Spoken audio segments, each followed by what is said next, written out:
होली की आत्मा।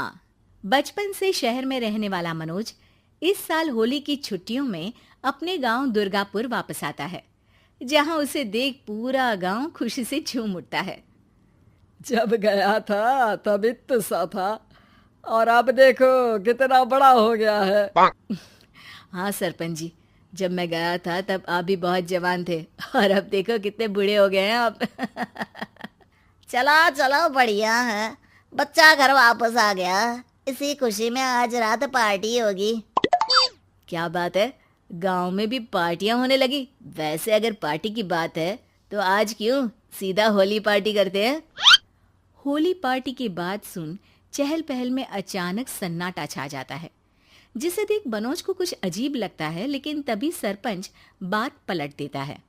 अब बहुत देर हो गई, चलो सब अपने घर चलो, पार्टी के बारे में कल सोचेंगे। मनोज भी मम्मी पापा के साथ घर आ जाता है, पर होली पार्टी और उस पर पूरे गांव की खामोशी वाली बात अभी तक उसके जहन से निकलती नहीं। पापा, होली पार्टी की बात पर सब चुप क्यों हो गए थे? अरे होगी उनकी कोई अपनी बात। मुझे गांव की पंचायत ही थोड़ी पता है। थक गया हूँ, चलो सो जाते हैं, कल बात करते हैं। पापा की बात मानते हुए मनोज भी सोने चला जाता है। आज तो छुपा लिया, लेकिन हफ्ते बाद जब होली का दिन आएगा तब इसे कैसे रोकोगे? अगली सुबह सूरज के साथ ही मनोज भी गांव घूमने निकल जाता है, जिस पर रास्ते में उसे अपनी ही उम्र के कुछ लड़के भी मिलते हैं, जिनसे दोस्ती कर अब वो उनके साथ घूमने लगता है। इसी तरह कुछ दिन बीत जाते हैं और होली नजदीक आने लगती है। दोस्तों, होली में 4 दिन ही बचे हैं, पर गांव में उसकी कोई तैयारियां क्यों नहीं दिख रही? क्योंकि यहाँ होली नहीं मनाई जाती। अरे पर ऐसा क्यों? वो राजा भूषण। अरे तुम 4 दिन के लिए आए हो, क्या इतना सोच रहे हो? चलो कुछ खाने चलते हैं। इसी के साथ एक बार फिर होली की बात को टलते हुए देख मनोज को शक होने लगता है। वो घर पहुंचते ही इंटरनेट पर अपने गांव और राजा भूषण के बारे में जानकारी निकालने लगता है। क्या? मुझे आज तक ये नहीं पता था। ऐसा कैसे? किसी ने मुझे कुछ बताया क्यों नहीं? सारी जानकारी लेने के बाद मनोज गांव वालों या अपने मम्मी पापा से कुछ पूछे बिना खुद ही उसकी सच्चाई के बारे में छानबीन करने लगता है, जिसके चलते वो राजा भूषण की हवेली में पहुंचता है। वाह, क्या हवेली है यार। पर क्या यहाँ सच में कोई भूत है? हेलो भूत जी, कोई है क्या? हम इस साल गांव में होली सेलिब्रेट कर रहे हैं, क्या आप उस पर थोड़ा इंटरव्यू देंगे? मनोज के ऐसा बोलते ही गांव में तूफान उठ जाता है और हवेली में रखी सारी चीजें हिलने लगती है। एक अदृश्य शक्ति मनोज को धक्का देकर हवेली से बाहर निकाल दरवाजा बंद कर लेती है। ये सब देख मनोज हैरान रह जाता है। क्या अभी मुझे हवा ने धक्का देकर बाहर निकाल दिया? मेरे होते हुए इस गांव में कभी होली नहीं मन सकती, इसलिए दोबारा ऐसी कोशिश भी मत करना, अंजाम बुरा होगा। आवाज सुन मनोज हैरानी से इधर उधर देखने लगता है, पर उसे कोई दिखाई नहीं देता।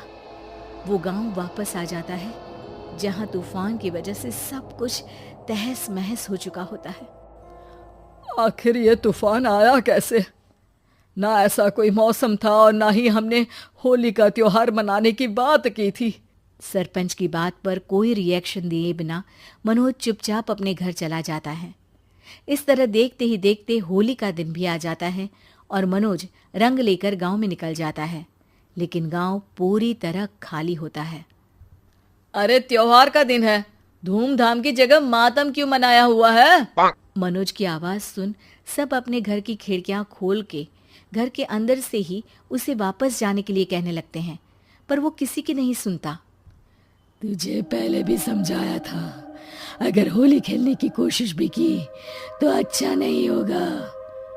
अरे बात मान लो बेटा, तुम्हें सच नहीं पता। मुझे सब पता है। सालों पहले इस राजा ने एक अंधविश्वास फैलाया और आप लोग आज तक उसे मानते आ रहे हो। अरे बेटा, जब तुम पैदा भी नहीं हुए थे उससे भी बहुत पहले से इस गांव पर होली का श्राप है। अगर गांव में होली का त्योहार मनाया जाता है तो प्रलय आना पक्की बात होती है। राजा भूषण इस सब में नहीं मानते थे और त्योहार मनाने लगे, जिसके चलते होली वाले ही दिन पहले उनके बेटे की और फिर उनकी मृत्यु हो गई। तभी से गांव की रक्षा के लिए उनकी आत्मा उस हवेली में रह रही है। सबकी बातें सुन मनोज उलझन में पड़ जाता है। सोचना भी मत मनोज, अगर तुमने इस परंपरा को तोड़ने की कोशिश भी की तो उसका परिणाम इस गांव और गांव के लोगों के लिए अच्छा नहीं होगा। मुझे भी यकीन नहीं हो रहा कि आप लोग एक बेतुकी बात को मानकर सालों से रंगों के त्योहार को मातम की तरह मनाते आ रहे हो। मनोज किसी की कोई बात ना मानते हुए पूरे गांव में रंग बिखेर देता है, जिसके तुरंत बाद वहां तूफान के साथ बिजलियां गरजने लगती है। अचानक मौसम में ऐसा बदलाव देख जहां मनोज कंफ्यूजन में आ जाता है, वहीं गांव वाले डर से सहम जाते हैं।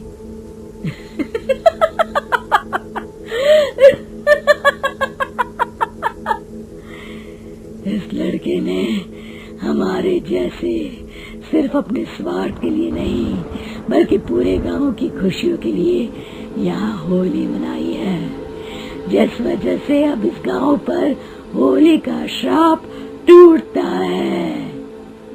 ऐसा बोलकर राजा का भूत वहां से गायब हो जाता है, जिसके बाद गांव के लोग धूमधाम से होली मनाते हैं। खुशियों के रंग गांव में बिखरे ही होते हैं कि अगली सुबह अचानक मनोज कहीं गायब हो जाता है और एक बार फिर गांव में होली का नया राज शुरू हो जाता है।